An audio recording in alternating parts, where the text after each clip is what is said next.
বৈষ্ণবের মহিমা কথা সর্বলোকে গায়। বৈষ্ণবের মহিমা কথা বর্ণন করে শেষ করা যাবে না। সমস্ত শাস্ত্র, পুরাণ, গ্রন্থ, ইতিহাসে বৈষ্ণব চরিত্র কথা বর্ণন করে গিয়েছেন। তার মধ্যে আজ আমি এমন এক বৈষ্ণবের কথা আলোচনা করব, যার নাম ছিল বামদেব।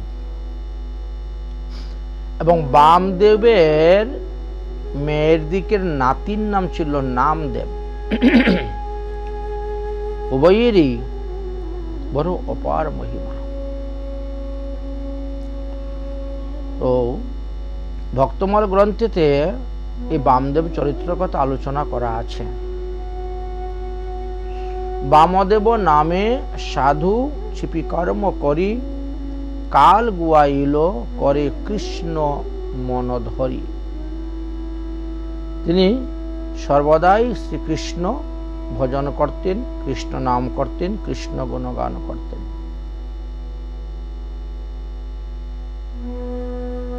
তো তিনার এক কন্যা রত্ন ছিল। সেই কন্যা বাল্যকালই বিধবা হয়ে গিয়েছিলেন। আগেরকার দিনে তো বাল্য বিবাহ প্রথা ছিল। বিধবা হয়েছেন, বাপের বাড়ি থাকতেন।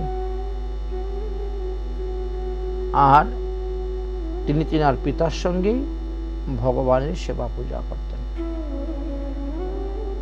অর্থাৎ বামদেবের সঙ্গেই সেবা পূজা করতেন, শ্রী বিগ্রহের সেবা পূজা করতেন, পিত্রালয়ে থাকতেন। বাল্য বিধবা ছিলেন, বাল্য বিবাহ হয়েছিল সেই সময়। শ্রী বিগ্রহ সেবা পরিচর্যা করিবারে নিয়োজিত ভক্তি তত্ত্ব শিখাইলা তারে। পিতা কন্যাকে শিখাইলেন কিভাবে সেবা পূজা করতে হয়, পূজার পরিপাটি, পরিচর্যা আদি সমস্ত শিখাইলেন। সেবা পরিচর্যা আদি করিতে করিতে কৃপালেশ হইল হরি চাহে বর দিতে। ভগবান সন্তুষ্ট হয়ে গেলেন। সন্তুষ্ট হয়ে বললেন যে আমি তোমার সেবাতে সন্তুষ্ট হয়েছি, অতএব তুমি আমার নিকটে বর চাও। তুমি যে বর চাইবে আমি সেই বর দেব। অল্প বুদ্ধি মুগ্ধ কন্যা দেখিয়া কন্যারে মনে সাদে হইল একটি পুত্র হইবার।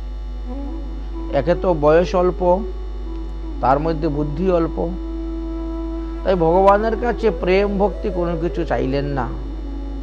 সকলেরই ছেলে সন্তানাদি আছে, ইনি বাল্যকালে বিধবা হয়ে গেছেন, সন্তানাদি লাভ করতে পারেন নাই। এই জন্য ভগবানকে বলছেন, হে ভগবান, আপনি আমাকে একটি পুত্র সন্তান দান করুন। প্রসন্ন হইয়া ভগবান বর দিলা তারে। ঠিক আছে, বিনা পুরুষের সঙ্গেই গর্ভিণী হইলে। ঠিক আছে, ভগবানের বরেতে তিনি গর্ভবতী হয়ে গেলেন। এখন বর্তমান জগতের লোক যেরকম, আগেও এরকম ছিল। বিধবার গর্ভ দেখি লোকে কানাকানি শুরু হয়ে গেছে। এই বিধবা মহিলা গর্ভ হলেন কেমন করে? যেমন শ্রীবাসের ভাতৃস্পুত্রী নারায়ণীর গর্ভ নিয়ে অনেক কানাকানি কানাকুশা হয়েছিল, ঠিক তেমনি ভাবে বামদেবের মেয়ের গর্ভ দেখে সবাই কানাকানি করতে শুরু করলেন। বিধবার গর্ভ দেখি লোকে কানাকানি, বামদেব লজ্জায় না মুখে সরে বাণী। বামদেব তো লজ্জায় কিছু বলতেই পারছেন না। কেমন করে হলো, কি করে হলো, কি বিষয় চিন্তা করতে পারছেন। বহু খেদমৃত হইয়া ঠাকুরের স্থানে করজুরে কহে করো লজ্জা নিবারণে।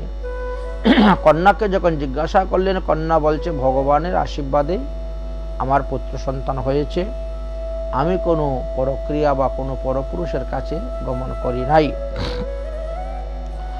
তখন বামদেব ভগবানের চরণে পড়ে কান্না করতে শুরু করলেন যে, হে ভগবান, তুমি লজ্জা নিবারণ করো। কান্না করতে করতে আর কোনো কিছু খেলেন না, রাত্রিবেলা শয়ন গেলেন। নিদ্রাকালে ঠাকুর আসি কহিল তবে তারে, তব কন্যা দুষ্টা নহে লজ্জা নাহি পায়। তোমার মেয়ে দুশ্চরিত্র নয়, তোমার লজ্জার কোনো কারণ নেই। তুমি লোককে বড় গলায় বলতে পারো, মোর বরে তোমার কন্যার হইল গর্ভ, মোর আজ্ঞায় তব যশ না হইবে খর্ব। আমার বরেতে তোমার কন্যা গর্ভবতী হয়েছে এবং আমার বরেতেই তোমার কন্যার গর্ভে একটি উত্তম পুত্র সন্তান জন্মগ্রহণ করবে। তার নাম রাখবে নাম দে। তোমার যশ আরো পৃথিবীতে বিস্তার হইবে, তোমার যশের খর্ব হইবে না, কমবে না। স্বপ্ন আদেশ দিয়ে ভগবান চলে গেলেন। কালান্তে কন্যার গর্ভে পুত্র জন্মিল, নামদেব নাম শ্রেষ্ঠ কৃষ্ণ ভক্ত হইল। পরম কৃষ্ণ ভক্ত নামদেবের জন্ম হইল। জন্ম থেকে দেন ভক্ত তিনি। বাল্য অবস্থা কালে তার কৃষ্ণে আবেশ হইল, প্রেমানন্দে মঙ্গলমালা গলায় পড়িল। বাল্যকাল হইতেই দাদুর সঙ্গে তিলক, তুলসীর মালা কণ্ঠে ধারণ, মায়ের সঙ্গে দাদুর সঙ্গে ঠাকুর ঘরে গমন, ঠাকুরের সেবা পূজা, পরিপাটি দর্শন। অন্যান্য বালক অন্য বাল্য চেষ্টা করে, অন্যান্য বালকেরা তো বাটি ঘটি নিয়ে খেলাধুলা করে বালকে বালকে, কিন্তু নামদেবের এগুলা ছিল না। নামদেবের কৃষ্ণ সেবা ক্রিয়ায় বিহরে, কৃষ্ণ সেবাটাই হলো তার খেলা, সেই নিয়ে তিনি বিহার করিতেছেন। মাতামহ স্থানে পুনর পুনর কাদি কহে, মুই কৃষ্ণ সেবিব নিযুক্ত কর মুহে। মাতামহ মানে মায়ের বাবা। দাদুর কাছে গিয়ে বলছেন, দাদু আমি কৃষ্ণ সেবা করব, আমাকে কৃষ্ণ সেবা শিখিয়ে দাও, আমাকে কৃষ্ণ সেবা শিখিয়ে দাও। বামদেব কহে, তুমি শিশুমতি হও, বড় হইলে করিহ, এখন যোগ্য নও। তুমি যখন বড় হবে তখন তুমি কৃষ্ণ সেবা পূজা করবে, এখন তো ছোট শিশুমতি, এখন তুমি করতে পারবে না। সেবা করতে গেলে অপরাধ হয়, 32 প্রকার সেবা অপরাধ আছে, এইগুলা মেনে সেবা করতে হয়। অতএব তুমি আরো বড় হও, তারপরে আমি তোমাকে শেখাবো। কিন্তু সে কিছুতেই মানে। দাদু যখন ঠাকুর ঘরে যান তখন দাদুর পিছিয়ে পিছিয়ে ঠাকুর ঘরে যান, দেখে দাদু কিভাবে ভোগ লাগান, কিভাবে শয়ন দেন, কিভাবে আরতি করেন, কিভাবে ফুল দেন, কিভাবে তুলসী দেন, কিভাবে ঠাকুর জাগান, কিভাবে ঠাকুর স্নান করান, সব দেখে। এইভাবে বেশ কিছুদিন চলে গেল।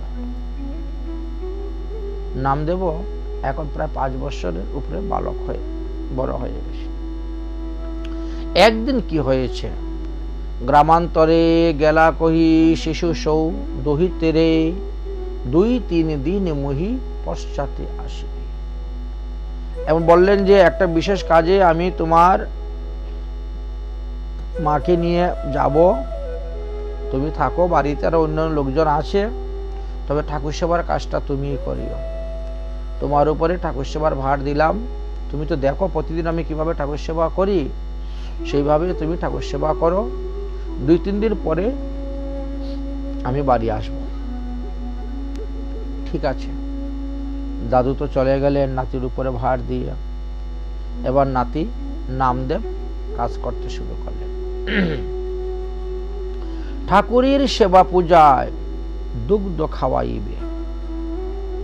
দাদু আদেশ দিলেন, তুমি বিশেষ কিছু রান্না করে ভোগ দিতে পারবে না, দরকার নেই, একটু কালে দুধ গরম করে তুমি ঠাকুরকে দুধ দিয়ে দেবে, একটু মিশ্রি দিয়ে দুধ দিয়ে দেবে।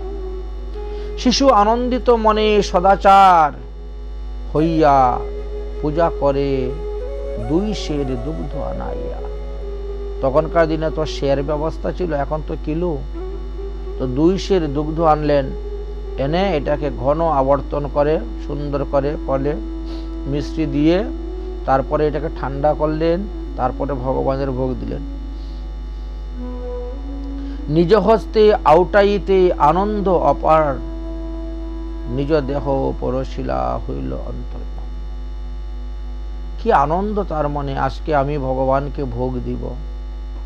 নিজে দুধ নিয়ে আসলেন বাজার থেকে, নিজেই দুধ গরম করলেন, মিশ্রি দিলেন, ঠান্ডা করলেন, তার আনন্দের আর সীমা নেই। এত অন্তর্মনা হয়ে সেবা করতেছেন।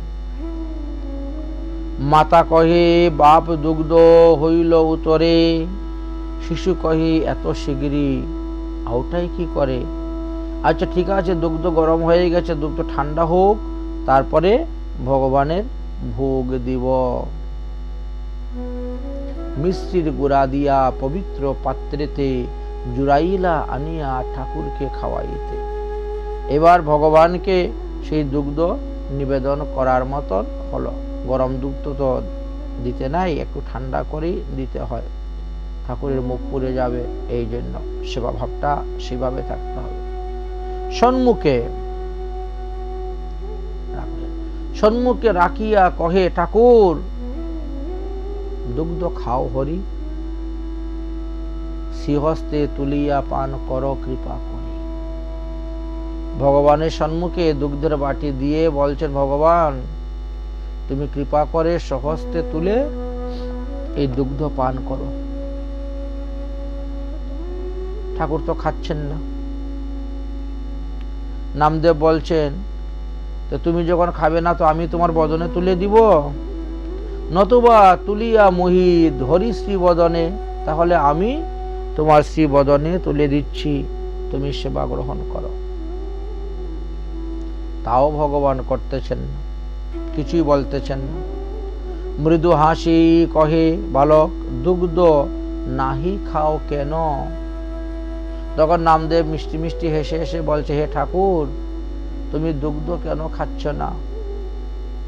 বুঝি মুই হেতা থাকিতে না খাইবে। ও বুঝতে পেরেছি, আমি এখনো ভোগ লাগাইয়ে মন্দিরের ভিতরে আছি, তাই তুমি খাচ্ছ না। দেখেছি তো দাদু ভোগ লাগাইয়ে দরজা বন্ধ করে চলে যান, ও তখন তুমি খাও। ঠিক আছে, আমিও দাদুর মতনই দরজা বন্ধ করে বাইরে চলে যাচ্ছি, তুমি খেয়ে নাও। এত কহি উঠিয়া বাহিরে গিয়া ভাবে। এই বলে তিনি দরজা বন্ধ করে বাইরে চলে আসলেন। এসে ভাবতেছেন, হ্যাঁ এতক্ষণে মনে হয় ঠাকুর দুগ্ধ পান করেই ফেলেছেন, এবার গিয়ে দেখি তো। এই কথা, আমার সম্মুখে নাহি খাইলা মাধব, মোর মনে পরিচয় নাহি এই ভাব। ও আমার সঙ্গে তোমার বিশেষ কোনো পরিচয় নাই বলে তুমি আমার সামনে খেতে লজ্জা পাচ্ছ, এই জন্য তুমি আমার সঙ্গে খাও নাই, আমার সম্মুখে তুমি খাও নাই। আচ্ছা দরজা বন্ধ করে তো চলে আসলাম, এখন তো নিশ্চয়ই খেয়েছো, একটু উকি মারি দেখি তো। এবার দরজাটা খুলে উকি মেরে তিনি দেখতেছেন ঠাকুরের দুগ্ধ প্রসাদ পেলেন কিনা। এতক্ষণে বুঝি খাইলা, উকি মারি দ্বারে, দেখে নাহি খায় মনে হইল ফাঁকরে। তখন দেখেন যে যেভাবে তিনি দুগ্ধ পাত্রে ভোগ দিয়েছেন সেইভাবেই রয়েছে, ভগবান গ্রহণ করেন নাই। বড় চিন্তার মধ্যে পড়ে গেলেন, কি ব্যাপার, দাদু দিলে সেবা গ্রহণ করেন আর আমি দিলে খাচ্ছেন না কেন? বুঝি কিছু বিঘ্ন আছে দুগ্ধের মধ্যেতে, নিশ্চয়ই এই দুধের মধ্যে কোনো ভেজাল আছে, কোনো একটা সেবা অপরাধ হয়েছে বলেই ভগবান সেবা গ্রহণ করেননি। আচ্ছা তাহলে এই দুগ্ধটা রেখে দিয়ে আবার নতুন করে দুগ্ধ পাত্র ধুয়ে মুছে সুন্দর করে এনে দেই। এত চিন্তে অন্য দুগ্ধ আনে খাওয়াইতে, আবার দুগ্ধ নিয়ে আসলেন, এনে খাওয়াচ্ছেন। সেই রকমই পরে আছে। শুরু হলো বাল হরতাল, হট্টগোল লেগে গেল। হট্ট করি একান্তে খাইতে পুনর কহে না খায় কেন করি প্রাণপণ। বারবার বলতেছে ভগবানকে সেবা গ্রহণ করার জন্য, কিন্তু ভগবান তো সেই দুগ্ধ পান করতেছেন না। হে ভগবান তুমি না খাইলে আমিও খাবো না। হে ভগবান তুমি দাদুর হাতে খাও, আমার হাতে কেন খাচ্ছ না? এইভাবে বারবার বলতে শুরু করলো। কত অনুনয়, কত বিনয়, কত প্রার্থনা, কত স্তুতি, কত বিনীত ভাবে বলতেছে, কিন্তু তখন তার মনে একটু হিংসা হলো। ও দাদার নিকটে খাও তুমি, হইনু দৃশ্যি, মরিব তোমার আগে গলে দিয়া ফাঁসি। দেখো তুমি দাদা দিলে পরে দাদুর হাতে তুমি সেবা গ্রহণ করো, আর আমি দিলে পরে সেবা গ্রহণ করতেছ না। দাদু আসলে পরে তো আমাকে দেখলে মারবে, আমাকে বকবে। অতএব তুমি যদি আজকে না খাও তাহলে আমি গলায় ফাঁসি দিয়ে মরে যাব, নতুবা খাইব বিষ, না হলে বিষ খেয়ে মরে যাব, নতুবা গলে দিব ছুরি, গলাতে চাকু দিয়ে নিজের হাতেই নিজের গলা কেটে দিব। তো আমি তো একটা প্রাণী তোমার পৃথিবীর মধ্যে, প্রাণী হত্যা পাপ আজি তোমারও লাগিবে। তোমার কারণে যেহেতু আমার এই মৃত্যু, তাই আমার মৃত্যুর জন্য দায়ী হবে তুমি।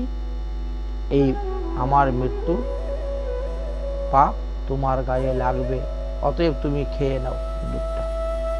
এত কহি ছুরি এক লইল হাতে, এবার একটা চাকু হাতে নিয়েছেন, নিয়ে এবার নিজের হৃদয়ের মধ্যে নিজেই ছুরি মারবেন। ভগবান তুমি খাচ্ছ না, তাহলে আমারই প্রাণ রাখবা, ছুরি মারবেন। মারিতেই হরি বাম হস্তেতে ধরিলা, যেই মাত্র নিজের গায়ে নিজে নামদেব ছুরি মারতে গেলেন, তখনই শ্রীহরি বিগ্রহ থেকে প্রকট হয়ে গেলেন।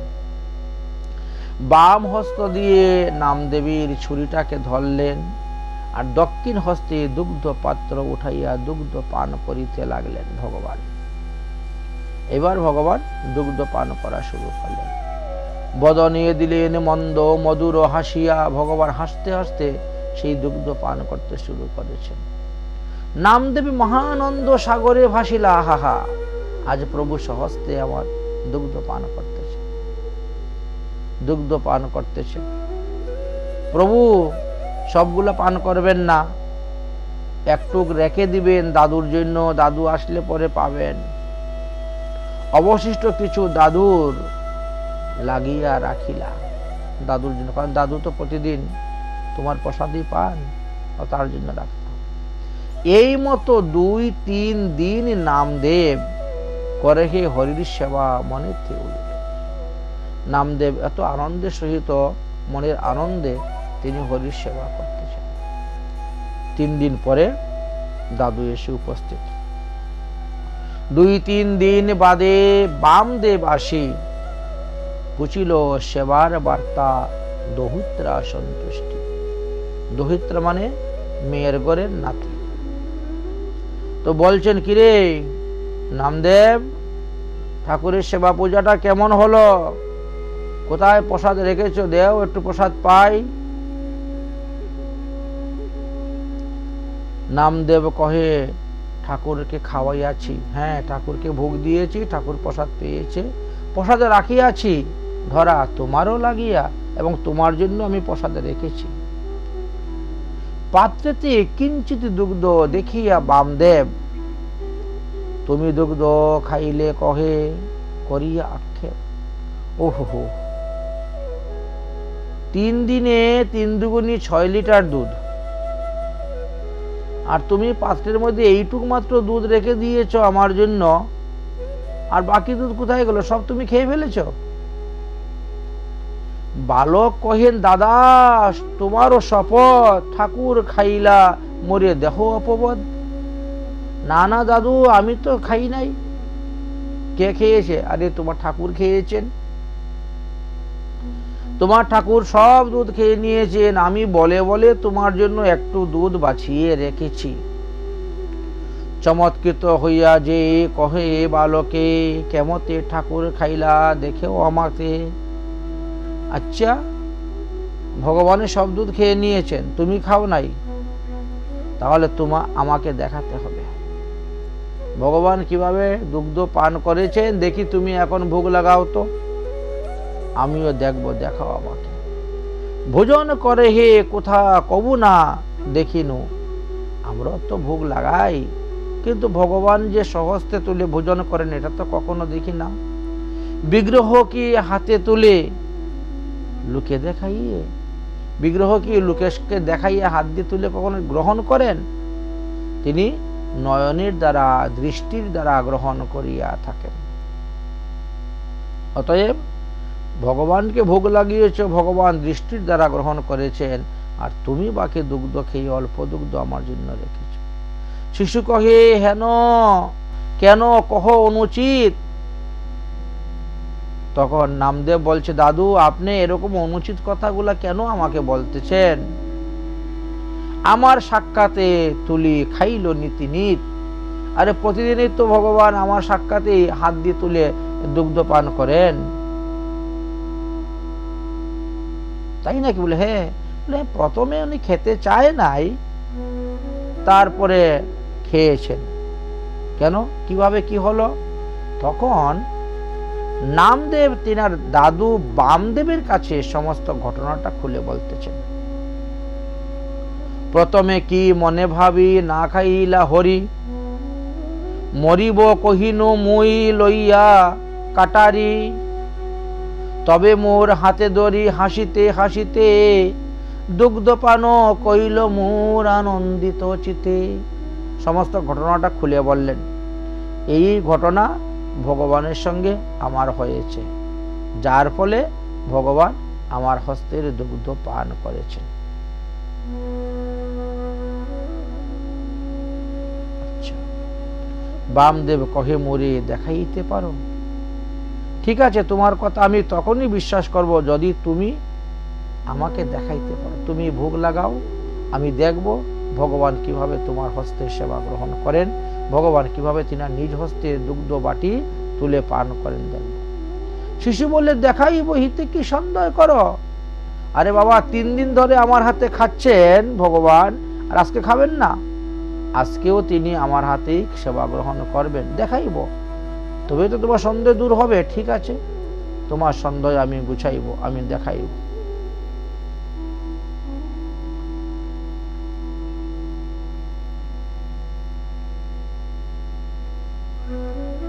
দাদা কহে, তুমি খাইলে ঠাকুর না খাইল, দেখো কু সাক্ষাতি তবে সন্দেহ গুছিল।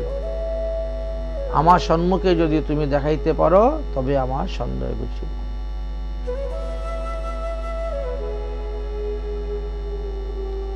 ভোগ লাগালেন। নামদেব গিয়ে ভোগ লাগালেন। বামদেব ঠাকুর ঘরে বসে আছেন দেখার জন্য। ভগবান আর হাত দিয়ে তুলে দুগ্ধের বাটি গ্রহণ করতেছেন না। হাত দিয়ে তুলে দুগ্ধের বাটি গ্রহণ করতেছেন না। তখন বামদেব বলছেন, কি ব্যাপার? তুমি যে বললে 3 দিন ধরে তুমি ভগবানকে দিচ্ছ, ভগবান খাচ্ছেন, কই এখন তো ভগবান খেলেন না?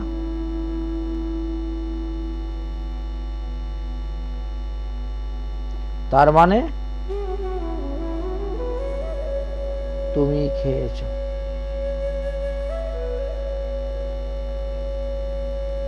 বামদেব কহে, মুড়ে দেখাইতে পারো? দেখাও। বড় চিন্তার মধ্যে পড়ে গেল। শিশু কান্না করতে শুরু করে দিল। পরের দিন শিশু দুগ্ধ ঠাকুরের আগে রাখিয়া খাইতে কহে বামদেবের আগে। বলছেন, হে ঠাকুর, তুমি গ্রহণ করো, তুমি না গ্রহণ করলে আমার নামে কলঙ্ক হয়ে যাবে। বারবার অনুনয় বিনয় করতেছেন ভগবান। দাদু কহে, তুমি খাইলে ঠাকুর না খায়, দেখো কো সাক্ষাতে তব সন্দেহ গুছায়, না খাইয়া যদি পুনর মরিবারে চাহে, কান্দে বালক 2 নয়নে ধারা বহে। বালক আবার হট করল, হে ঠাকুর, এখন তুমি দাদু এসেছেন আর তুমি আমার হাতে সেবা গ্রহণ করতেছ না, তাহলে আমি মরিব নিশ্চয়। কান্দেহে বালক 2 নয়নে ধারা বহে। তিনি কান্না করতে শুরু করছেন। না খাইলা যদি পুনর মরিবারে চাহে, কান্দেহে বালক 2 নয়নে ধারা বহে। তখন ভগবান আবার আস্তে বেস্তে ঠাকুর দুগ্ধের পাত্র লইয়া খাইতে লাগিলা পুনর হাসিয়া হাসিয়া।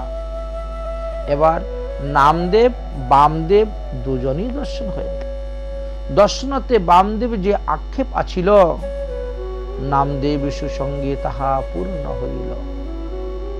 বামদেব এতদিন সেবা পূজা করে যা দর্শন করতে পারেন নাই, আজ নাতির কৃপাতে দাদু সেই দৃশ্যটা দর্শন করতে পেরেছেন। নাতির কৃপাতে দাদু যখন ভগবানের দুগ্ধ পান করতেছেন, এই দৃশ্য দর্শন করেছেন। দর্শন করে তিনি চমৎকার হয়ে নাতির পায়ের মধ্যে পড়ে গেলেন। পরে নাতিকে প্রণাম করতেছেন, নাতির চরণ বন্দনা করতেছেন। দেখিয়া চমৎকার বালকের পদ ধরি নাতি নীতিস্তুতি করে বহু আপনাধিকারী। ধন্য ধন্য নামদেব, ধন্য। আমি সারা জীবন সেবা করে পূজা করে কোনোদিনও আমি দেখতে পেলাম না যে ভগবান সহস্তে সেবা গ্রহণ করেন। আজ তোমার কৃপাতে আমি দেখতে পেয়েছি। আমার থেকে তো বড় সাধু তুমি, আমার থেকে বড় বৈষ্ণব তুমি। এই বলে নাতির চরণে ধরে নাতিকে প্রণাম করে নাতিকে স্তুতি ভক্তি করতে শুরু করলেন আর নিজেকে ধিক্কার দিতে শুরু করলেন। এইভাবে নামদেবের অপূর্ব মহিমার কথা ভক্তমাল গ্রন্থেতে আলোচনা করা আছে। অতএব বৈষ্ণব চিনিতে নারে দেবেরও শপথ। কে যে কত বড় বৈষ্ণব, বড় মাপের বৈষ্ণব, এগুলো বোঝা বড় ভার। বাইরে দিয়ে দেখলে বোঝা যায় না, চিনা যায় না। আরো কিছু শুনো নামদেবেরও কথন, এখানেই শেষ নয়। নামদেবের আরো কিছু মাহাত্ম্যর কথা আছে। সুপবিত্র গাথা হয় ভুবন পাবন। বৈষ্ণব চরিত্র গুণগান করলে নিজে পবিত্র হওয়া যায়। বৈষ্ণব চরিত্রের দ্বারা ভুবন পবিত্র হয়, ভুবন উদ্ধার হয়। তাই নামদেব পরম বৈষ্ণবের চরিত্র কথা আরো আছে। ক্রমেতে বর্ধিত হইল যেন কলা চন্দ্রকলা। এখন যত দিন যাচ্ছে তিনি ততই বড় হচ্ছেন নামদেব। আর তার এইভাবে চমৎকার অলৌকিকের কথাও চতুর্দিকে প্রকাশ হচ্ছে। অলৌকিক চরিত্র প্রকটন করে নানা লীলা। যত বড় হচ্ছেন তিনার লীলাটাও তত বৃদ্ধি হয়ে যাচ্ছে। আরো কিছু এভাবে আশ্চর্যকর বস্তু তিনার জীবনে হয়েছিল। তো এইভাবে নামদেবের মহিমার কথা যখন তিনি ভগবান পেয়েছেন, ভগবানকে সহস্তে খাওয়ান, ভগবান তার হাতে খান, তার সঙ্গে কথা বলেন, এই কথাটা কোনো এক সময়ে এক ম্লেচ্ছ রাজা শুনতে পেল। তখনকার সময়ে এক ম্লেচ্ছ রাজা শুনতে পেল। পরস্পর ম্লেচ্ছ রাজা পাংসাহ শুনিয়া তলব করিয়া নামদেবে গেলা লইয়া। সেই ম্লেচ্ছ রাজা বাদশাহ যখন শুনলেন, শুনে তিনি তখন আসলেন নামদেবের চমৎকারিতা দেখার জন্য। তাকে নিয়ে তিনি তার রাজ দরবারে গেলেন। রাজা কহে, তোমার জহুরা লোকে কহে কেরামতে কিছু আজি দেখাইবে মুহে। তোমার গুণের কথা সবাই বলে, অতএব তোমার কিছু কেরামতি আজকে আমাকে দেখাও তো। নামদেব বলে, আমার আবার কিসের কেরামতি? নামদেব কহে, যদি থাকে কেরামত তবে কেন ছিপি বৃত্তে করি দিন পার। যদি আমার কেরামতি থাকতো তাহলে এই ভাঙ্গা গৃহেতে আমরা কেন বাস করতাম?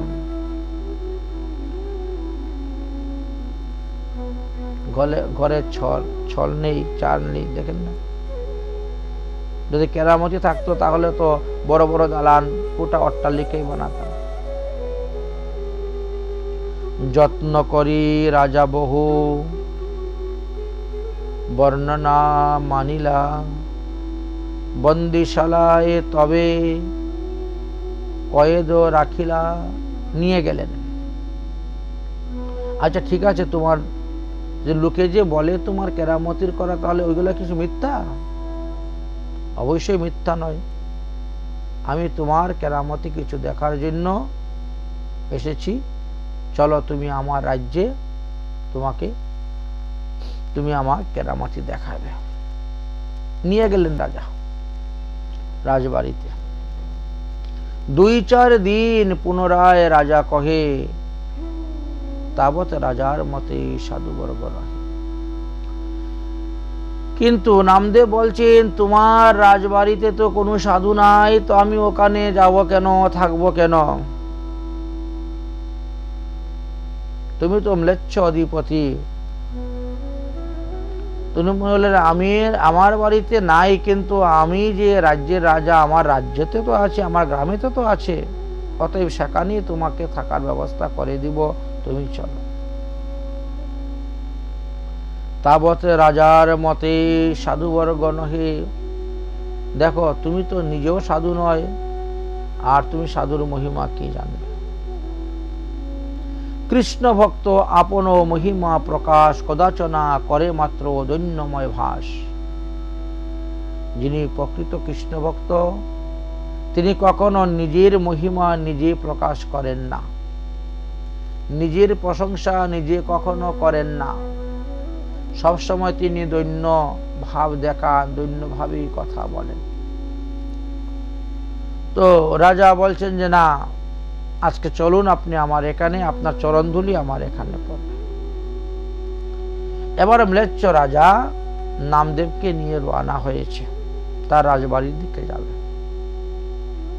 তো রাস্তার মধ্যে হঠাৎ দেখা গেল একটা গরুর বাছুর মরা পড়ে আছে, মৃত বৎস পড়ে আছে। দৈবাতে সেখানে এক মৃতক বাছুর দেখিয়া কহে রাজা পুরুর সাধুবর, ও সাধু বাবা নামদেব, দেখো তোমরা তো গরুকে পূজা করো, গরু তোমাদের, গাভী তোমাদের মাতা। ছোট মুসলমান রাজা জবন ম্লেচ্ছ, গরু তোমার পূজ্য হয় শাস্ত্র অনুসারে, আর এই গাভীর বৎস লাগিয়া দেখো গাভী কান্দে ফুকারে। গাভীর বাছুরটা মারা গিয়েছে, দেখো গাভীটা কাঁদতেছে। তো সাধুর স্বভাবত হলো মানুষের দুঃখ দূর করা, দুঃখ মোচন করা, জীবের দুঃখ মোচন করা। তাহলে তুমি গাভীর বাছুরটাকে জীবিত করে দাও, তাহলে গাভীর দুঃখটা দূর হয়ে যাবে। তাপিত হইয়া দুঃখ মোচন করহ, এই গাভীর মৃত বৎস বাঁচাইয়া দেহ, তবে তো বুঝবো যে হ্যাঁ তুমি ভগবানের কৃপা পাত্র, কৃষ্ণের কৃপা পাত্র। যারা কৃষ্ণের কৃপা পাত্র হয় তাদের কাছে অসাধ্য কিছুই নয়। ইহা শুনি নামদেব তুরি দিয়া কহে, হাতের মধ্যে তুরি দিচ্ছেন, তুরি দিয়া কহে, উঠো বৎস মাতা তব কান্দে বিরহে। হে বৎস, তুমি কেন চলে যাচ্ছ? তোমার মা দেখো তোমার জন্য বিরহে কান্না করতেছে। কথা মাত্রই বাছুর উঠিয়া গাভী পানে যায়, গিয়ে দুগ্ধ খাওয়া শুরু করে দিল। কথা মাত্র বাছুর উঠিয়া দুগ্ধ খায়। ম্লেচ্ছ রাজা চমৎকৃত চিত্তে অনিমেষে চায়। কি আশ্চর্য কথা! মৃত গাভীর বাছুরটা জীবিত হয়ে গেল, এত বড় আশ্চর্য কথা। স্তুতি নীতি করি গ্রাম ধন দিতে চায়। বাহ, আমি আপনার জন্য একটা গ্রাম দান করে দিব, আমি আপনাদের জন্য মন্দির করে দিব, আপনাদের বাড়ি পাক্কা বাড়ি ঘর করে দিব, আমি কিছু টাকা পয়সা ধন আপনাকে দান করতে চাই। নামদেব বললেন, এইগুলো আমার কিছু দরকার নেই, কিছু কার্য নাহি মোর। নামদেব কহে, রাজা কহে, অপরাধ মার্জন করিবে। তোমার চরণে অপরাধ হয়েছে, তোমাকে অনেক কটু কথা বলেছিলাম, তিরস্কার করেছিলাম, উপহাস করেছিলাম, অপমান করেছিলাম, আমার অপরাধ মার্জন করো। ম্লেচ্ছ রাজা চরণে ধরিয়া নামদেবের কাছে স্তুতি মিনতি করে অপরাধ মার্জন করলেন। প্রভু স্থান হেতু মরি সন্তুষ্টি আলাপ বললেন যে তুমি আমাকে আমার বাড়িতে পাঠিয়ে দাও, বাস, আমি আর কিছু চাই না, তোমার রাজ্যে আমি যেতে চাই না, তোমার রাজবাড়িতে আমার যাওয়ার দরকার নাই। রাজা বলছেন, তোমার মতো সাধুর চরণ ধুলি যদি আমার রাজবাড়িতে পড়ে তাহলে আমি কৃতার্থ হব, ধন্য হব। চলো তুমি আমার বাড়িতে। ঠিক আছে। ম্লেচ্ছ রাজার কথা অনুসারে তিনি রাজবাড়িতে গেলেন। রাজবাড়িতে যাওয়ার পরে দেখেন রাজার ঠাট বাট তো বিরাট ব্যাপার। রাজা তো রাজাই, বহুমূল্য চমৎকৃত দেখিয়া রাজন নামদেব ভেটে করিবারে হইল মন। হে নামদেব, আমি তোমাকে আমার বাড়িতে কিছু দান করতে চাই, তুমি সাদরে গ্রহণ করো। অনেকবার বলতে বলতে বলতে বলতে নামদেবকে রাজি করাইলেন। অনেকে যতনে তারে সম্মতি করিয়া, ঠিক আছে তাহলে দিবে, যখন কি দিবে দাও। দিলা লোক সব বহিয়া যাইতে লইয়া। তাহলে খাট পালং চেয়ার টেবিল থেকে আরম্ভ করে অনেক কিছু দিলেন। তো বহু লোকে এইগুলো বহন করে নিয়ে যেতে শুরু করলো। ওরে এইগুলা বহন করে আমার বাড়িতে নিয়ে যেতে তো লোকের বড্ড কষ্ট হবে। আমি চাই না আমার সুখের জন্য মানুষকে কষ্ট দেওয়া হোক, এটা আমি চাই না। তিহু কহে কিবা কার্য বাহক মনুষ্য মহিমাতে করিয়া লইয়া যাব বাস। ইহা কহি মাধব উঠাইয়া লইয়া যায়, কিবা করে কোথায় যায় রাজার সংসার। আরে তুমি কি এগুলো মাথায় করে নিয়ে যেতে পারবে? ইশারা করিয়া লোক পাঠায় পশ্চাতে, দেখো তো কত দূরে কি করতেছে। নামদেবের সঙ্গে সঙ্গে লোক যে কিছু দূর যাওয়ার পর নামদেব বললেন সব এই নদীতে ফেলে দাও। এই নদীর তীরেই তো আমার বাড়ি, অতএব কি দরকার মাথায় করে বহন করে নিয়ে যাওয়ার জন্য, নদীতে ফেলে দাও, নদীর জলে।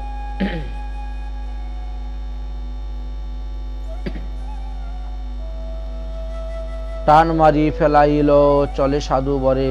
সমস্ত নদীতে ফেলে দিয়ে বলছে যাও এবার তোমরা তোমাদের ঘরে চলে যাও, আমি আমাদের ঘরে যাই। জিনিসগুলো আমার ঘরে পৌঁছে যাবে। লুকে আসি শীঘ্র গতি কহে রাজারে। রাজা মশাই, বড় আশ্চর্য কথা, আপনি যা কিছু দান করেছিলেন সব তো নদীর জলে ফেলে দিয়েছে। রাজা বললেন যাও তোমরা নামদেবের পিছনে পিছনে যাও, দেখো তো এইগুলা কি সত্যি ভেসে ভেসে নামদেবের বাড়িতে গিয়ে পৌঁছতেছে নাকি হচ্ছে। পুনর নামদেবের রাজা ডাকিয়া আনিলা, কৌতুকে বিনীত করি কহিতে লাগিলা। ওরে বাবা, আমি তোমারে বহুমূল্য ধন দিলাম আর তুমি সব নদীর জলে ফেলে দিলে। হেন বহুমূল্য দ্রব্য নদীতে ঢালিলে, দেহ কহে কৃপা দিব্য কিবা তাহে ফলে। আরে বাবা, নদীতে ঢেলে দিয়েছি তো কি হয়েছে? যখন প্রয়োজন হবে তখন নদীর থেকে নিয়ে ব্যবহার করা যাবে। অনেক সাধু শান্ত মহাত্মা আসবেন, দরকার হবে তখন বের করা যাবে। প্রয়োজন থাকে চলো দেহ উঠাইয়া, যদি তোমার প্রয়োজন হয় তো বলো, তোমাকে আবার ফেরত দিয়ে দিব। রাজার সঙ্গে লোক দিলা কৌতুক করিয়া, দেখি তো যেটা নদীর জলে ফেলেছে ওটা তো ভাসতে ভাসতে অনেক দূর চলে গেছে, সে এখানে কেমন করে দিবে। দেখি লোক গেলেন। নামদেব তখন নদীতে নামলেন, দিয়েই খাটগুলাকে বের করতে শুরু করছে। যেই খাট শুকনো শয্যা সেই আবরণ। এবার দেখা গেল খাতা বালিশ লেপ তুষক মশারি কোনো কিছুই নদীর জলে ভিজে নাই, সব তো ডুবে আছে। জল থেকে তুলে দিচ্ছেন, অথচ শুকনো ঝরঝরা। জল হইতে তুলি দিয়া করিলা গমন, নাও তোমাদের এই দ্রব্য তোমরা নিয়ে যাও, আমার প্রয়োজন নেই।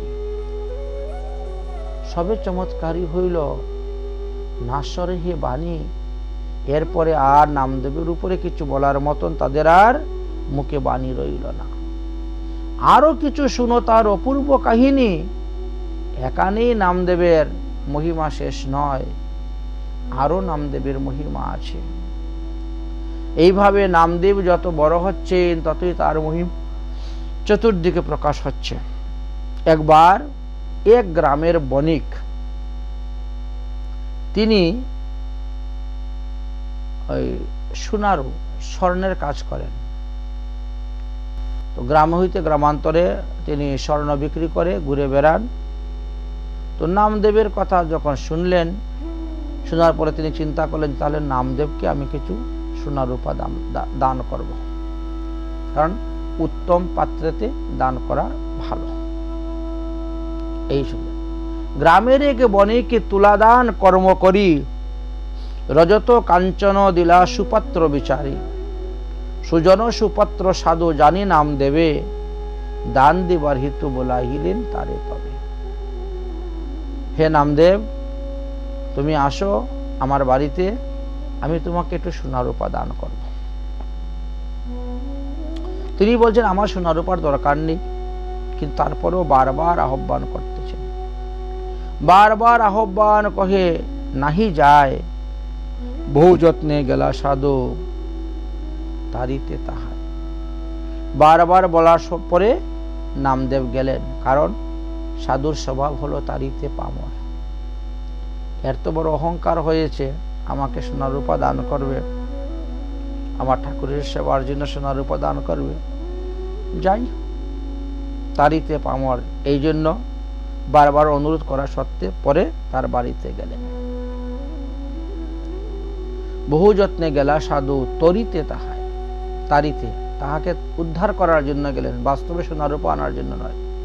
বণিক কহে মোরে অনুগ্রহ করি, কিছু স্বর্ণ আদি লহ কৃপা দৃষ্টি করি। আমি তো সারা জীবন সোনারূপার ব্যবসা করতেছি, তো আপনাকে কিছু সোনারূপা দান করতে চাই, আপনি সাদরে গ্রহণ করুন। সাধু পর দুঃখে দুঃখে দুঃখী ভাবে অন্তরে, এই মূর্খ কর্ম করিস লাঘা মনে করে। এত দেখি মহামূর্খ, সোনারূপার ব্যবসা করে বলে তার বড় অহংকার হয়ে গেছে, ধনের অহংকার। আমাকে ধন দান করবে সোনার? হরিভক্তিহীন, এই মর্ম নাহি জানে, ইহাতে বুঝিতে হইল করিয়া যতনে। তারে বুঝাইতে হইবে যে এই সোনারূপা সঙ্গে যাবে না, সারা জীবন সোনারূপার ব্যবসা নিয়ে পড়ে থাকলে হবে না। যেই জিনিস সঙ্গে যাবে সেটাকে সংগ্রহ করতে হবে, কিন্তু একে তো বোঝানো যাচ্ছে না। কিভাবে বুঝাবেন? ও তুমি আমাকে সোনারূপা দান করবে, আচ্ছা ঠিক আছে, কতটুকু দান করবে? বলে যতটুকু আপনি বলবেন ততটুকুই আমি আপনাকে দেব। নামদেব তখন বললেন যে একটা তুলসী পাতা নিয়ে আসো। একটা তুলসী পাতার মধ্যে কৃষ্ণ নাম লিখলেন। তুলসীর এক পত্রে কৃষ্ণ নাম লিখি, বিনয়ে কহেন সাধু বণিকে নিরকি। ও বণিক, তোমার তরাজু নিয়ে আসো, দাড়ি পাল্লা নিয়ে আসো, আর এই তুলসী পাতা ওজন করে আমাকে ততটুক সুবর্ণ তুমি দিয়ে দাও। বাস, এই তুলসী সম যদি হেম দান করো তবে লইব মোর বিদ্যা। তুমি যদি এই তুলসী পাতার সমতুল্য স্বর্ণ আমাকে দাও, সেটাই আমি নিয়ে যাব, এর থেকে বেশি আমার প্রয়োজন নেই। ইহা বিনু নাহি লইব কহিনু যে সত্য। বণিক কহে তবে এই কথা ঠিক আছে, কিন্তু বাবা আমি তো তোমাকে অনেক স্বর্ণ দান করতে চেয়েছিলাম, আর তুমি বলছো একটা তুলসী পাতা ওজন করে। তুলসী পাতা ওজন করে কত, 1 রতি বা 2 রতি হবে, তার থেকে তো আর বেশি হবে না। কিন্তু আমি তো তোমাকে অনেক স্বর্ণ দান করতে চেয়েছিলাম, এত 2 রতিও হবে না। তুলসীর সম স্বর্ণ রতি 2 হবে, তাহা যে লইবা তব কি কার্যে লাগিবে? আরে 2 রতি সোনা নিয়ে তোমার কোন কাজে লাগবে? পুনঃ সাধু কহে হিতে যে কার্য হোক, ইহা বিন যে কহিবি তাহা বল। দেখো, আমার যে কার্যে লাগুক না কেন, আমি কিন্তু এর থেকে বেশি স্বর্ণ নিতে চাই না। তুমি এই তুলসী পাতা ওজন করে সেই তুলসী আমাকে দিয়ে দাও। এত শুনি মৃদু হাসি বণিক কহয়, ভালো ভালো, তাহে যদি তব মন স্থির হয়। তুলসী পাতার ওজনে স্বর্ণতেই যদি তুমি সন্তুষ্ট তো ভালো, এত কহি তরাজু এক দিকে পত্র, আরেক দিকে স্বর্ণাদি রতি দুই পাত্র। তরাজুর একদিকে তুলসী পাতা তুলেছেন, আর একদিকে দুই রতি সোনা দিয়েছেন। তাহাতে না হইল, আরো দুই রতি দিল, তথাপিও তুলসী পাতার সমান হচ্ছে না। দিলা ক্রমে ক্রমে সের 5 মুলি মতো। এবার 5 সের স্বর্ণ দিলেন, তথাপিও তুলসী পাতার সমান হচ্ছে না। তবু না বুঝাই যত ছিল চড়াইল। এখন বণিকের ঘরে যত সুবর্ণ ছিল, সমস্ত সুবর্ণ তিনি দিতে শুরু করলেন, তথাপিও পূর্ণ হচ্ছে না, তুলসী পাতার ওজনের সমানই হচ্ছে না। আশ্চর্য হয়ে গেলেন, এবার কি হবে?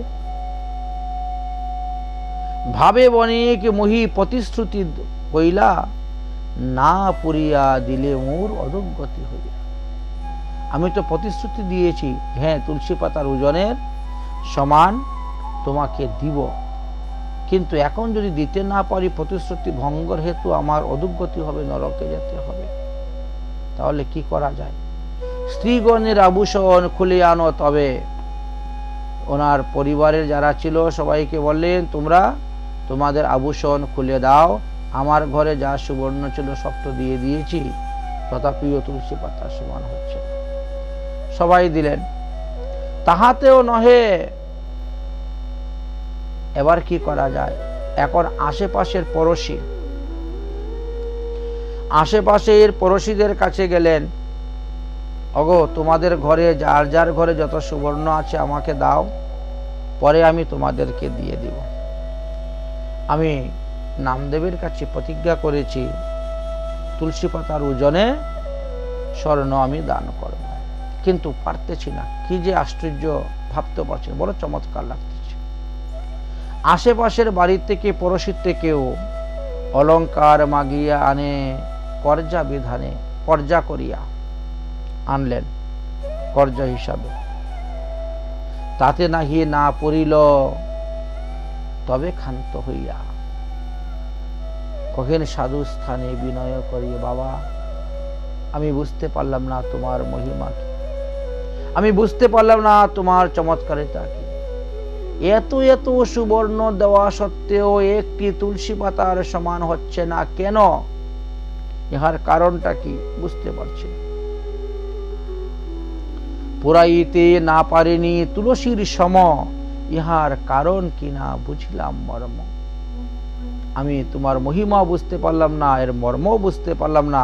অতএব তুমি নিজ গুণে কৃপা করে আমাকে কহ, আমার এই সংশয়টা। নামদেব কহে, শুনো ইহার মর্ম। এই তুলসী পাতার সমান কেন হইল না এত সুবর্ণ দিয়ে? ইহার মর্ম কি জানো? ত্রিজগতে নাহি ভাই কৃষ্ণ নাম সম। এই তুলসী পাতার মধ্যে যে আমি কৃষ্ণ নাম লিখেছি, কৃষ্ণ নামের সমান পৃথিবীতে কোনো কিছু নেই। কৃষ্ণর তো এক নাম বিশ্বাম্বর, সারা বিশ্বের যা কিছু আছে সব তো তিনি ধারণ করে আছেন। তো সারা বিশ্বে সবকিছু দিলে তো তার সমান ওজন হবে না। ত্রিজগতে নাহি ভাই কৃষ্ণ নাম সম। বড় বড় কর্ম করে, বড় অভিমানে কৃষ্ণ নাম সিন্ধু বিন্দু না হয় সমানে। যত বড়ই যজ্ঞ করো, যাগ করো, অনুষ্ঠান করো, দর্প করো, অভিমান করে আমি এই করেছি, আমি সেই করেছি, কিন্তু কৃষ্ণ নামের সিন্ধুর সমান কিছু নেই। কৃষ্ণ নামের সিন্ধুর এক বিন্দুর সমান নহে। প্রজ্বলিত মহা অগ্নি স্ফুলিঙ্গের অংশ, পৃথিবীর এক রেণু তবু অংশ।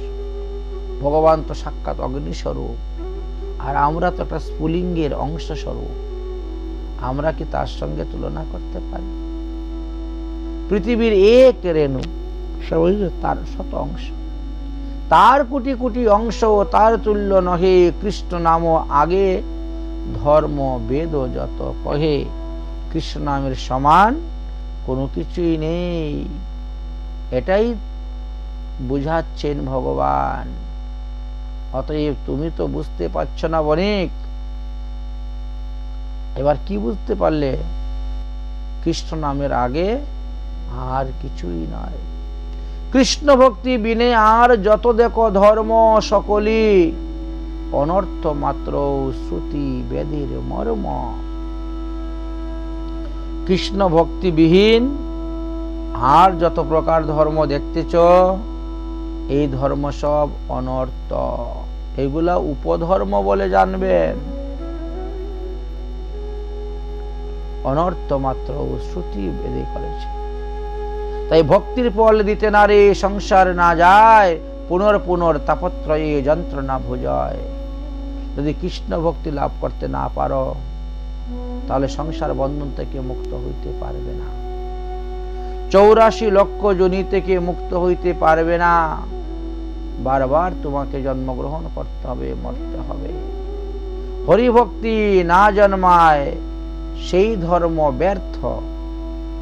যে ধর্ম আচরণ করে সংসারের মধ্যে ডুববা, বিষয়ের মধ্যে প্রবেশ করবা, মায়ার বন্ধনে পড়ে যাবা, সেই ধর্ম প্রকৃত ধর্ম নহে। ভক্তি মিশ্র বিনে সেই ধর্ম নাহি অর্থ। অতএব ধর্ম কাকে বলে জানতে হবে। সংসার ধর্ম যে বলতেছ, সংসার ধর্ম বড় ধর্ম। সংসারে থেকে যদি কৃষ্ণ ভজন না করো, হরিভক্তি না জন্মে, তাহলে এই সংসার তোমাকে উদ্ধার করতে পারবে না। ধর্ম সুনিষ্টং পুংসং বিশ্বক সেন বাসুদেব ইয়হ ন তো পাদতিং জন্তি রতিং শ্রমহি কেবলম। না হলে এই ধর্ম থেকে উৎপাত সৃষ্টি হবে। এই ধর্ম খালি শ্রমই সার হয়ে থাকে, আর কিছুই নয়। যে ধর্মে সংসারে পুনর উপজায়, সেই ধর্ম অপধর্ম মানিয়া শ্রুতি গায়। অধর্ম, যে ধর্ম আচরণ করলে পরে বারবার এসে মাতৃগর্ভে জন্মগ্রহণ করতে হবে, তিতাব জ্বালা ভোগ করতে হবে, সেই ধর্মকে শ্রুতিশাস্ত্র ধর্ম বলে না, এটা অধর্ম বলিয়া জানি। বিষয় অনিত্য রস তাহাতে ডুবায়, কবু স্বর্গে কবু নরকে বেতায় ভবায়। যে ধর্ম যাজন করে বারবার জন্মগ্রহণ করতে হবে, মৃত্যুবরণ করতে হবে, তিতা জ্বালা ভোগ করতে হবে, সেই ধর্ম ভাগবত ধর্ম নয়, এই ধর্ম অধর্ম। অতএব এই ধর্ম করে কি লাভ? কখনো স্বর্গে উঠাবে, কখনো নরকে ডুবাবে, দণ্ডকারগণকে যেমন রাজা নদীতে চুবাবে। তাই কৃষ্ণ ভজন করো, কৃষ্ণ ভজন করো, কৃষ্ণ নাম দান করো, কৃষ্ণ প্রেম লাভ করো। কৃষ্ণ প্রভু জীব নিত্য দাস, তাহা ভুলি গেল। কৃষ্ণের দাস সব জীব, আর সেই কথা ভুলে গেল বলেই তো তারা এত দুঃখ পায়। নানা কর্ম তপ করে অন্য স্বামী বলে। কৃষ্ণকে ভুলিয়া অন্যকে প্রভু জ্ঞানে, স্বামী জ্ঞানে, ঈশ্বর জ্ঞানে আরাধনা করে যাচ্ছে, ভজন করে যাচ্ছে। কত বড় ভুল করতেছে তারা। গুণের অধীন জীব, যার যে প্রকৃতি তেমতি স্বভাবে ফিরে রজতমমতি। আপনি যার ভজন করবেন, আপনি যার প্রসাদ খাবেন, সে যে গুণের, আপনার শরীরের মধ্যে সেই গুণই বর্ধিত হবে। এই জন্যই রজতম যে সমস্ত দেবদেবীগণ, তাদের পূজা করা নিষিদ্ধ, তাদের প্রসাদ খাওয়া নিষিদ্ধ, রজতম লোকের সঙ্গ করা নিষিদ্ধ। হে বণিক, তুমি সারা জীবন ওই সোনা রূপার ব্যবসায়ী করে গেলে, কিন্তু হরিভজন তো করলে না, হরিভজন তুমি করলে না।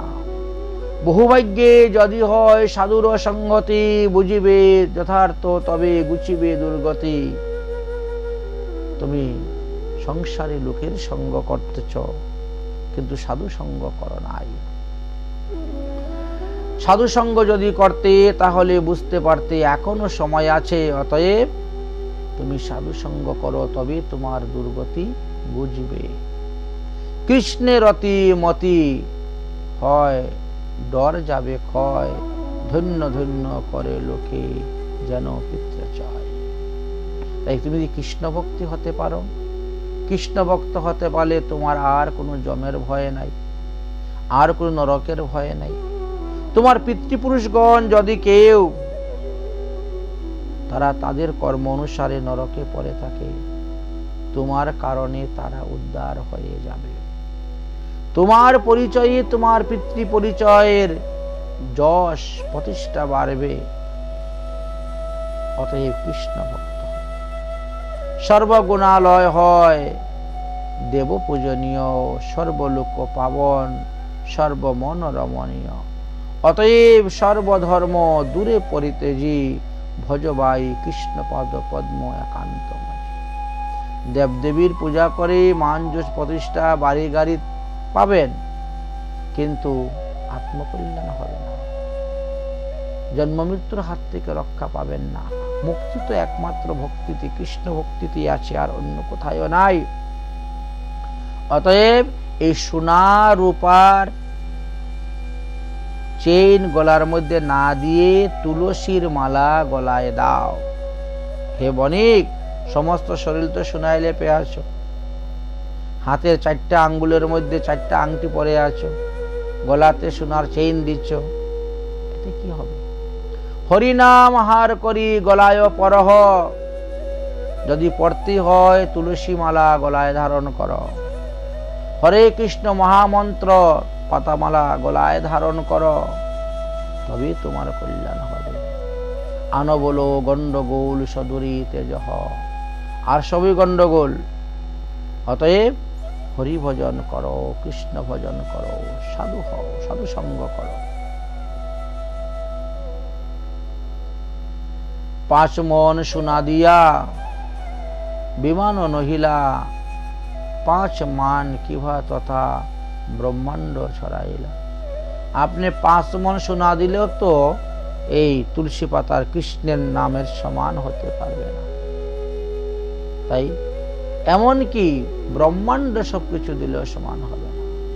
সমান না হয় নাম কোটি অংশের তুল্য, এত শুনি বণিকের মন ফিরে গেল। সাধু সঙ্গ করে বণিকের মন ফিরে গেল। সাধুর চরণে পড়িয়া কাকুবাদ কইলা, বৈষ্ণব হইয়া তেহ ছাড়ি অন্য ধর্ম। তখন এই বণিক কি করলেন? তিনিও বৈষ্ণব হয়ে গেলেন, ছেড়ে দিলেন ব্যবসা বাণিজ্য, ভগবানের সাধন ভজন করতে লাগলেন। এই দেখেন ক্ষণকাল সাধু সঙ্গ।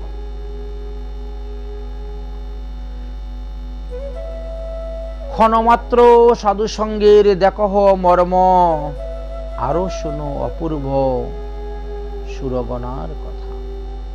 একানি শেষ নয় নামদেবের জীবনীর মহিমা, বলে আরো আছে। কি? রঙ্গনাথ ঠাকুরের মন্দিরে ফিরে যথা প্রদূষ আরতি দর্শনে সাধু যায়, প্রতিদিন 1 পদ কীর্তন শোনায়। প্রতিদিন একই পদ কীর্তন করেন, ভগবানকে দর্শন করেন। একদিনে লোক ভিড় অধিক দেখিয়া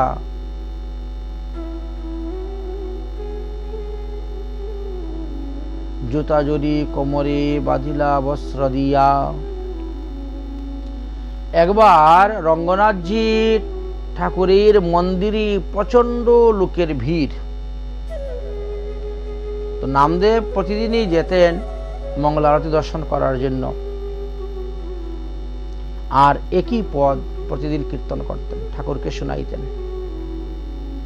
এখন এত লোকের ভিড়, তখন তিনি কি করেছেন? নামদেব তিনার জুতা কাপড়ের মধ্যে বেঁধে তারপর এটা কোমরের মধ্যে বেঁধেছেন। জুতা জোড়া কোমরে বাঁধিয়া বস্ত্র দিয়া, একদিনে লোকের ভিড়ে অধিক দেখিয়া, লোকের ভিড় অধিক দেখে ভাবছেন যে জুতা তো চুরি হয়ে যাবে, জুতা হেরে যাবে, তাই নিজের জুতাটাই নিজে কাপড় দিয়ে বেঁধে, হ্যাঁ, তারপরে এটা কোমরের মধ্যে ভালো করে বেঁধে নিয়েছে। সেই পদ কীর্তন করতে করতে এবার ঠাকুরের দিকে যাচ্ছেন। শূদ্র ব্রাহ্মণগণ, পূজারী সেবক কোমরেতে জুতা বাঁধা দেখিয়া প্রত্যেক ক্রুধ করি বামদেবকে গলা ধাক্কা দিল, নামাইয়া দিলা বহু দুর্বাক্য কহিল। এই তুমি কোমরের মধ্যে জুতা বেঁধে যাচ্ছ ঠাকুরকে গান শোনাইতে, ঠাকুরকে প্রণাম করতে, বেরো এখান থেকে বেরো বলে গলা ধাক্কা দিয়ে তাকে বের করে দিল। বহু দুর্বাক্য বলল, অনেক রকম কুৎসিত কথা বলল, কিন্তু তথাপিও নামদেব ক্রোধ করলেন না। ক্রোধ না করিয়া সাধু কিছু না কহিল, ঠিক আছে, আমার ভুল হয়েছে, অন্যায় হয়েছে, মন্দিরের নাট মন্দিরে আমি জুতা কোমরে নিয়ে গেছি, কিছু বললেন না। ক্রোধ না করিলা সাধু কিছু না কহিলা, নামিয়া ঠাকুরের আগে কহিতে লাগিলা, হে ঠাকুর, আমি তো আসছিলাম তোমাকে গান শোনাইতে,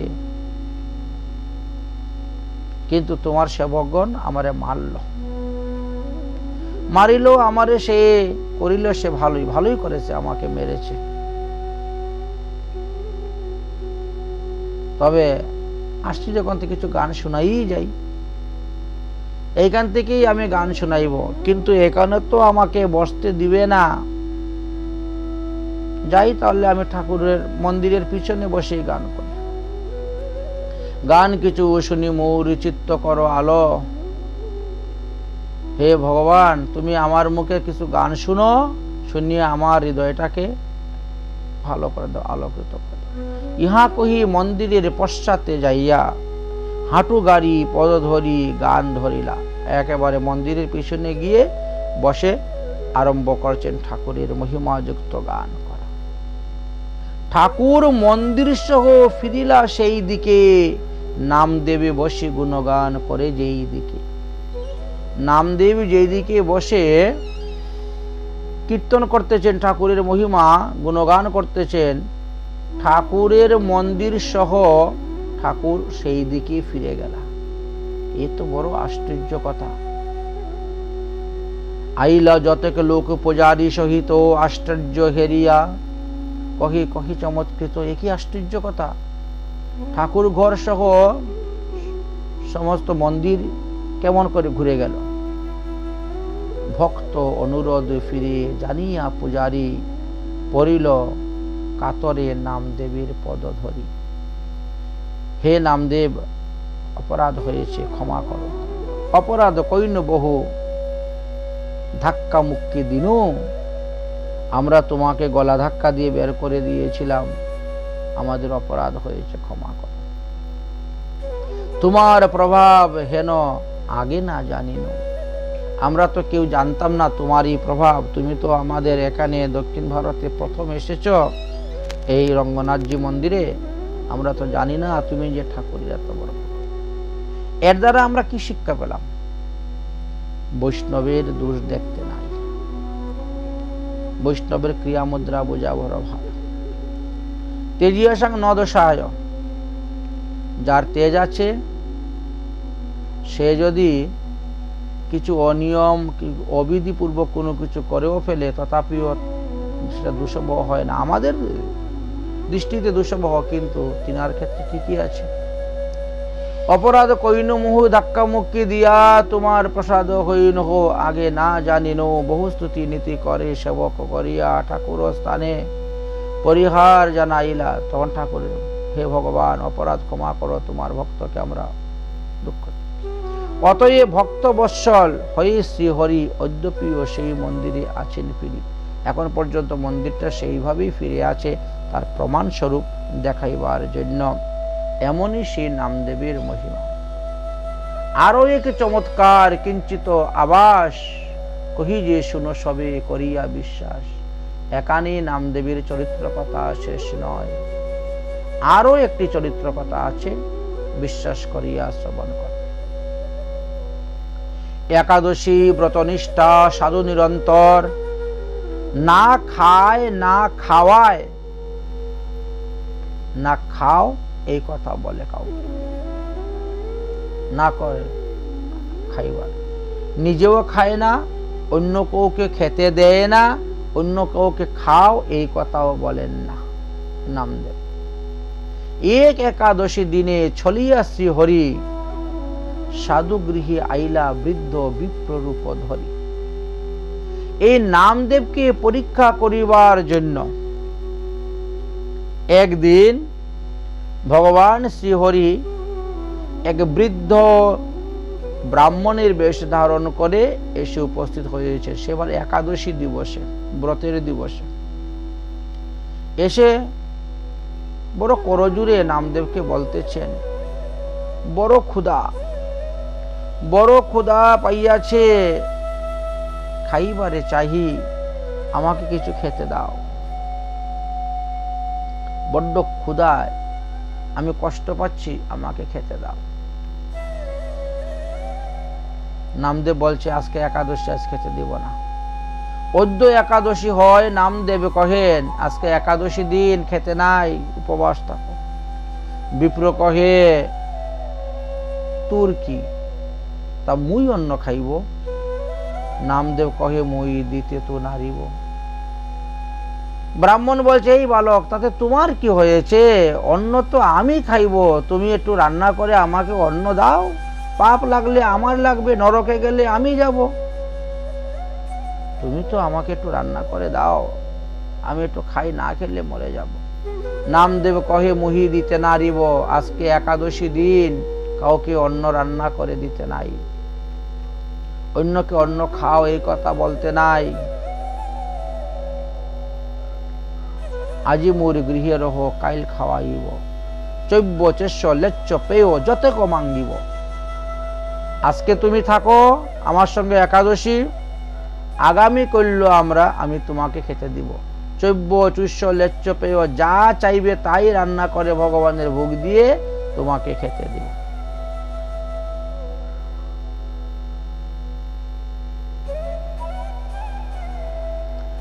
ব্রাহ্মণ বলছেন আমার পেটের খিদায় পেটে জ্বলে যাচ্ছে, তুমি বলছো কালকে খাওয়াবে, আরে কাল পর্যন্ত কি আমি বাঁচবো?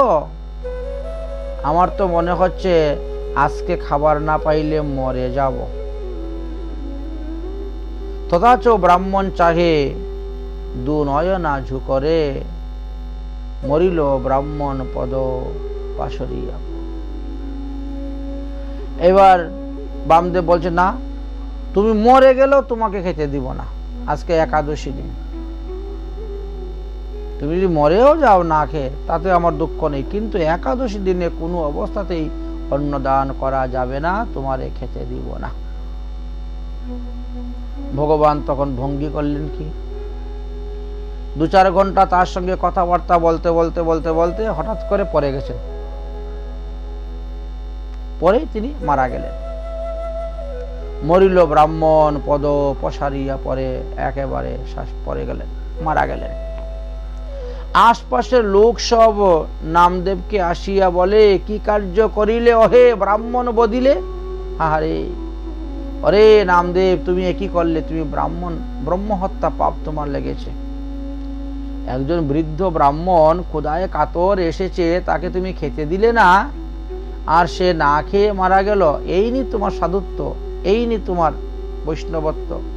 যে যা পারে বলতে শুরু, সাধুর অল্প দোষ সর্বলোকে গায়। উপবাসী মৈল বিপ্র, খাইতে নাহি দিলে, ব্রহ্মহত্যা মহাপাপ নাহি ডরিলে। উপদেশ সবাই দিতে পারে। গ্রামে বাসীরগণ নামদেবকে উপদেশ দিচ্ছেন,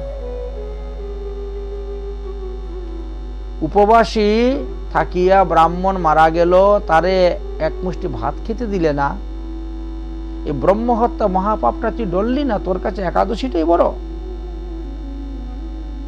তিহু কহে মহাপাপ হয় তো কি করিব, হরি বাসরে মই কেমনে অন্ন দিব।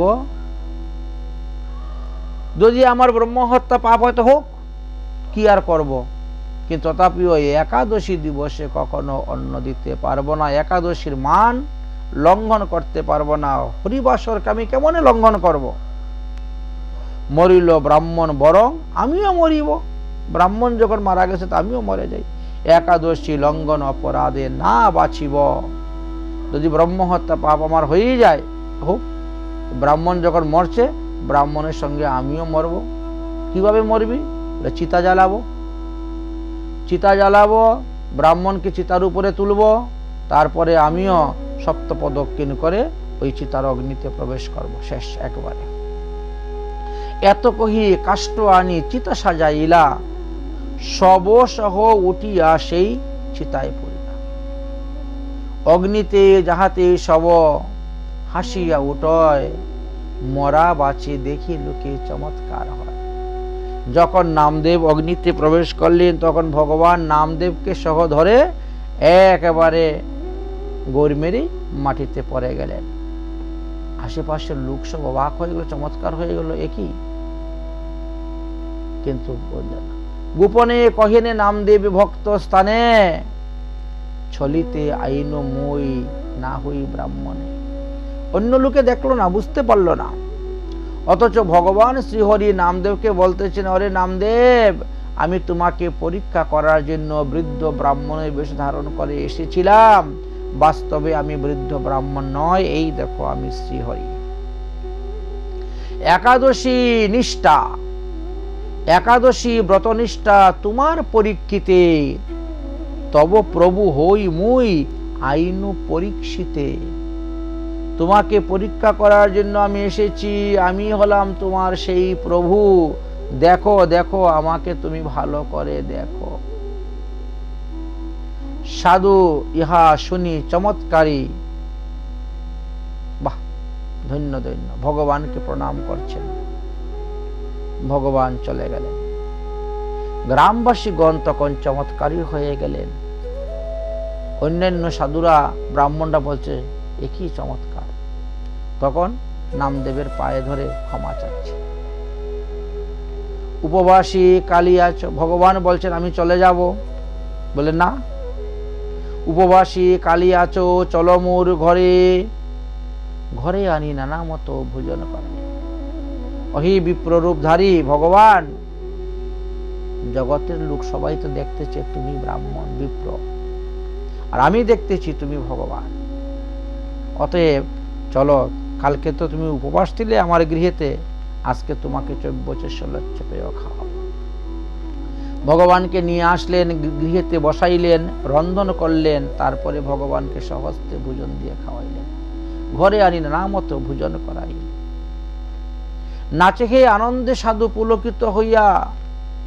অতএব আরো শুনো অপূর্ব বারতা। এইখানেই নামদেবের চরিত্র শেষ নয়, আরো নামদেবের এক অঘটন চরিত্র কথা আলোচনা করে গিয়েছেন। হরি নিজ হস্তে ঘর ছাইলেন যথা, গৃহ দাহ হইল তার দৈবের ঘটনে।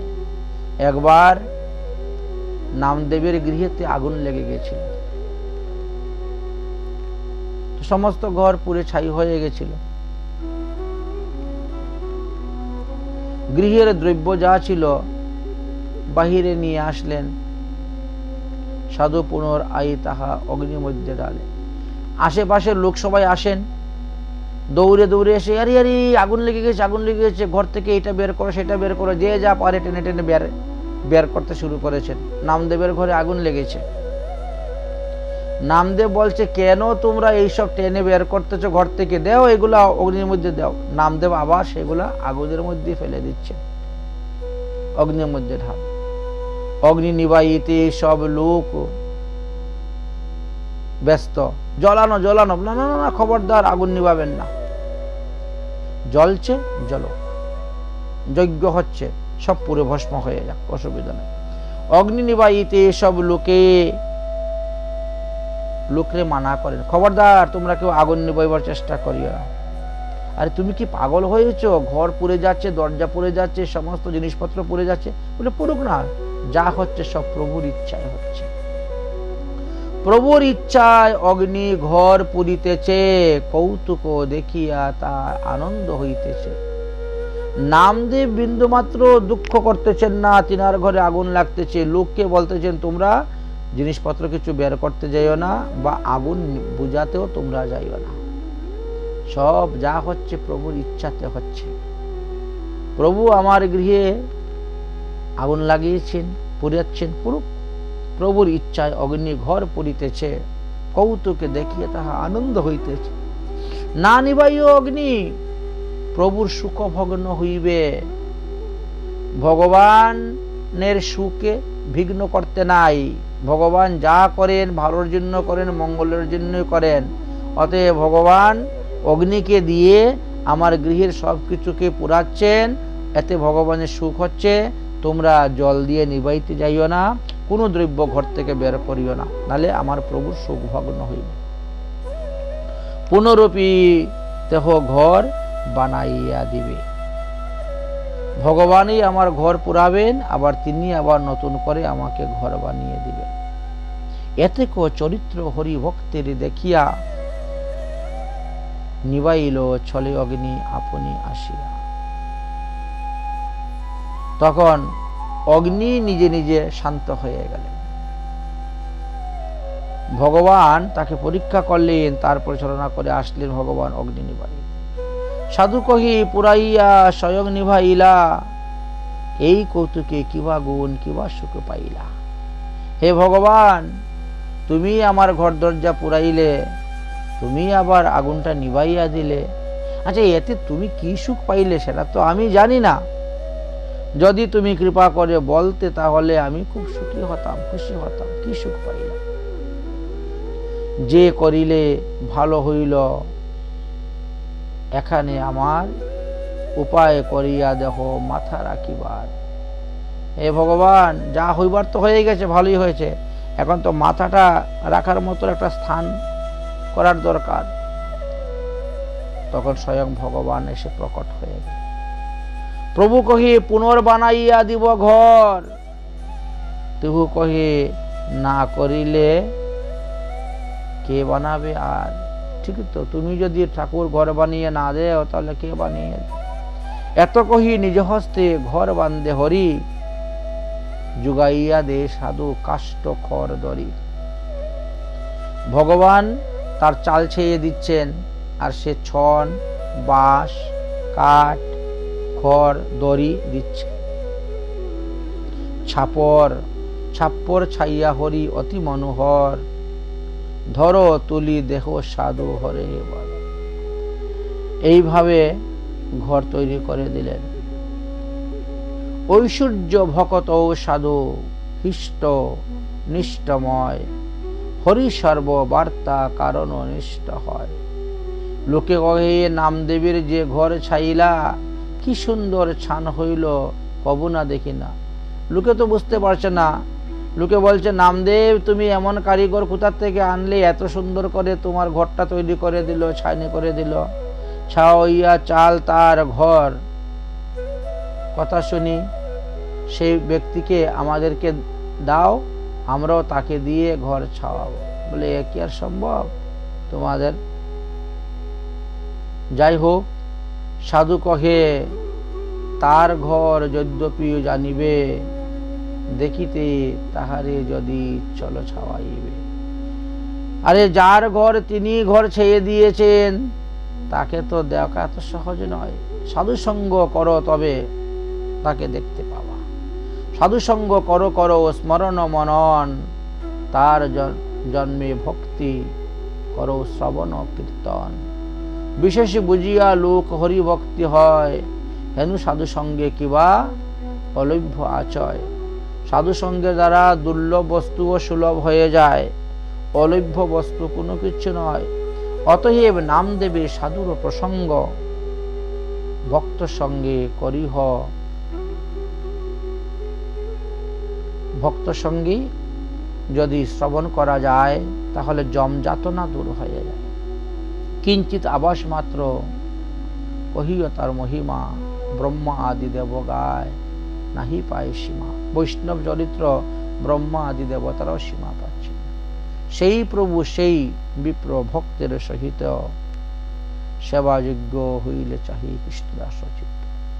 এইভাবে আমরা নামদেবীর মহিমার কথা আস্বাদন করলাম। তাই এখানেই নামদেবীর মহিমা কথা বিশ্রাম দিচ্ছি।